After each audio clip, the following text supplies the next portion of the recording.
Question बहुत ही important question पे आ चुके हैं।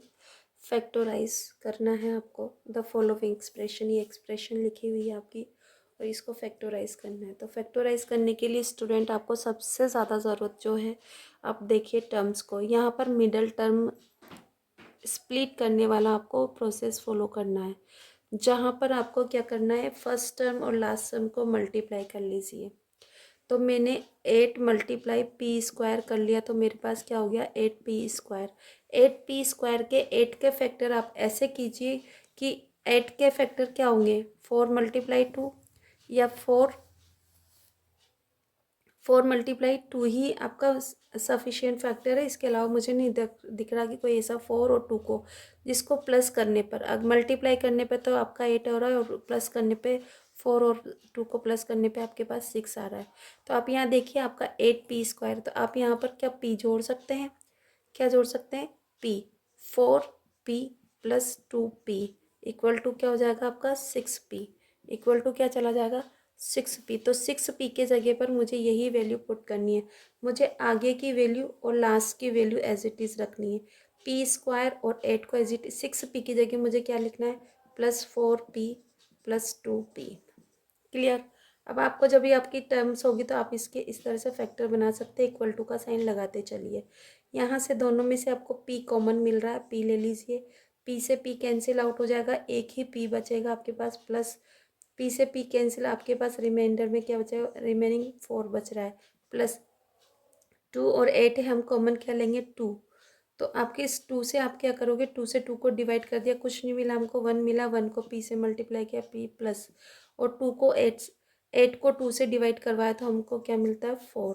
तो देखिए ये और ये हमारा दोनों कॉमन हो जाना चाहिए, तब तो हम समझ लेना कि हमारा क्वेश्चन सही है, अदरवाइज हमारा आंसर रॉन्ग आ रहा है, कुछ ना कुछ गड़बड़ है। तो p + 4 एक बार ले लिया कॉमन, और आपके पास में क्या बचा p + 2, और यही हमारे फैक्टर है, स्मॉलेस्ट फैक्टर, और ये हो गया हमारा आंसर। देखिए स्टूडेंट, q² - 10q + 21, ये हमारा क्वेश्चन है। तो आपको क्या करना है कि 21 के इस तरह से फैक्टर करने हैं कि आपको 10 भी मिल जाए और 21 भी मिल जाए। तो आपको फर्स्ट में मैंने बताया था इस और इस टर्म को आप मल्टीप्लाई करवा लें। तो आपके पास 21 को मल्टीप्लाई करा है q से, तो आपके पास क्या हो गया 21q²। 21q² के इस तरह से फैक्टर करिए कि मल्टीप्लाई करने पर हमें मिल जाए। तो 21 के अगर मैं फैक्टर करती हूँ तो 7 × 3 बनता है, और 7 + 3 को अगर मैं ऐड कर लूँ तो मेरे को 10 मिलता है। बट ये 10 किसके मिलेंगे, प्लस के। तो क्या मैं ऐसा कर सकती हूँ -3 और माइनस इन दोनों को प्लस करा दूँ, 2 टर्म ले लूँ तो मुझे -10 हो जाएगा। मिलने पर हमें क्या मिलेगा, -10 हो जाएगा प्लस कराने पे। तो अब मुझे यही चीज़ यहाँ पर -10 क्यू की जगह मुझे क्या रखना है, क्या रखना है मुझे 7 -7 क्यू, है ना, प्लस में माइनस में आपको क्या रखना है -3q, ये आपको रखना है। 3 और 7 यहाँ पर मैं क्यू डालते, क्यू को मल्टीप्लाई कराते q² हो जाएगा। तो इसी तरह से आपको यहाँ देखना है 9q² एज इट इज़ लेना है, प्लस 21 आपको एज इट इज़ लेना है। आपको 21 एज इट इज़ लेना है, तो आपको अब -10q की जगह पर ये वैल्यू पुट करनी है, ये वाली। तो यहाँ मैंने लिख दिया -7q -3q। ठीक। अब आप 2 के पेयर बना लीजिए। 2 के पेयर बनाते आपको पास में क्या बचा है, यहाँ क्यू कॉमन ले लिया आपने, क्यू से क्यू कैंसिल आउट करा तो डबल क्यू है, यहाँ सिंगल क्यू रह जाएगा, माइनस क्यू से क्यू कैंसिल होंगे, क्या बचा आपके पास में 7। फिर आपने क्या लिया माइनस, यहाँ से आपका 3 कॉमन आ रहा है, 3 से 3 डिवाइड हो गया, कुछ नहीं बचा आपके पास, क्या बच रहा है क्यू ओनली। -3 माइनस प्लस को मल्टीप्लाई कराए, -3 से 21 को हमने डिवाइड करा तो वी गेट 7।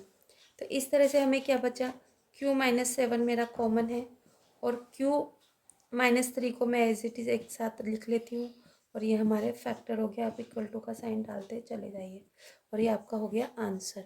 आपको इसी तरह से बार बार प्रैक्टिस करनी है, और आपको अपने आंसर्स करते जाना है। इनकी बहुत प्रैक्टिस कीजिए स्टूडेंट, तभी संभव है कि आप एग्ज़ाम में अच्छा स्कोर कर पाएंगे। देखिए क्वेश्चन 5th के लास्ट 3rd पार्ट पे हैं। यहाँ पर देखिए आप p² और 16 फर्स्ट और लास्ट टर्म को आप मल्टीप्लाई कर लीजिए। नहीं समझ में आए तो आप 16 किस तरह से फैक्टर कर लीजिए कि आपको 6p मिल जाए। बट एक जगह प्लस और एक जगह पर माइनस है, तो आपको ये ध्यान रखना है कि जो भी वैल्यू लोगे वो आपकी कहीं ना कहीं प्लस माइनस से रिलेटेड होगी। तो मैं 16 के अगर यहाँ पर फैक्टर करती हूँ, तो अगर फिर 16 को तो 4 मल्टीप्लाई 4 होता है, या फिर 8 मल्टीप्लाई 2, दो मुझे मिलते हैं।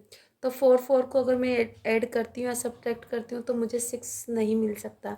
बट 8 और 2 को मैं इस तरह से अरेंज कर दूँ तो मुझे ये 6 मिल सकता है। तो मैं क्या कर सकती हूँ, -8 ले लेती हूँ 6 की जगह, और ये प्लस के 2 कर लेती हूँ। अब चूँकि मैंने आपको बताया कि p² और 16 को मल्टीप्लाई करके 16p² होता है आपका, तो आपको p ही लेना है। तो यहाँ पर जब भी तो आपका p आएगा ना, तो आप यहाँ पर भी p ऐड कर लीजिए और ये यहाँ पर भी p ऐड कर लीजिए यहाँ पर। तो आपको 6p के इक्वल +6p के इक्वल ये डिजिट रखनी है। तो आपको यही करना है। p² मैं आपको बता देती हूँ और -16 आपको एज इट इज़ लिखना है। +6p की जगह आपको क्या लिखना है, -8p, प्लस के p आएगा और ये माइनस का आएगा यहाँ पर, तभी आपका प्लस का बन पाएगा। तो मैं यहाँ पर प्लस कर देती हूँ और यहाँ पर मैंने कर दिया आपका, मैंने -2p कर दिया, मैंने -2p। अब देखिए हम इस सवाल को करते हैं। तो यहाँ से 2 के हमने पेयर बना लिए, क्या कर लिए, 2 के हमने यहाँ पेयर बना लिए। तो आप यहाँ पर p कॉमन दिख रहा है मुझे, तो p ले लिया मैंने कॉमन। तो p यहाँ डबल p सिंगल p, तो क्या रिमाइंडर में बचा हमारा, बचा क्या p, और प्लस क्या बचा यहाँ पर 8 एज इट इज आ जाएगा, p से p कैंसिल आउट हो जाएगा। माइनस यहाँ से मैं 2 कॉमन ले लेती हूँ। तो आपका जब 2 कॉमन ले लिया तो यहाँ पर 2 से 2 कैंसिल आउट हो गया, बचा क्या हमारा p, और यहाँ माइनस और यहाँ पर भी माइनस, तो माइनस माइनस मिलके प्लस हो जाएगा। 16 को 2 से डिवाइड कराऊंगी तो मुझे मिलेगा 8। अब देखिए जो 2 कॉमन है उसको हम बस ऐसे लिख लेते हैं, p + 8, और यहाँ पर p - 2, ये आपके डबल फैक्टर हो गए। क्या हो गए, 2 फैक्टर्स होकर ये आपका आंसर हो गया। आप = का साइन लगा लीजिए। और इस तरह से हमने ये एक्सरसाइज कंप्लीट कर ली है 12.2 कंप्लीट। और जो ये आज की जो वीडियो है बहुत बहुत इम्पोर्टेंट है पेपर के लिए।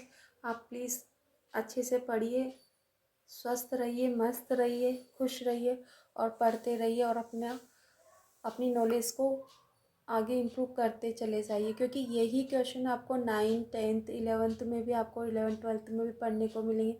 तो आप अच्छा है कि आज ही इन प्रॉपर्टीज़ को अच्छे से याद कर लें, कब कौन सी प्रॉपर्टी लगती है। थोड़ा सा जितना ज़्यादा आप प्रैक्टिस करेंगे उतना ही समझ में आता चला जाएगा और चीज़ें कॉन्सेप्ट क्लियर होते जाएंगे। 1 या 2 दिन में कोई भी नहीं सीखता है, सभी को बहुत प्रैक्टिस करनी होती है, इसलिए आप डू प्रैक्टिस। पसंद आए तो चैनल को लाइक सब्सक्राइब कीजिए, शेयर कीजिए। Thank you for watching my channel.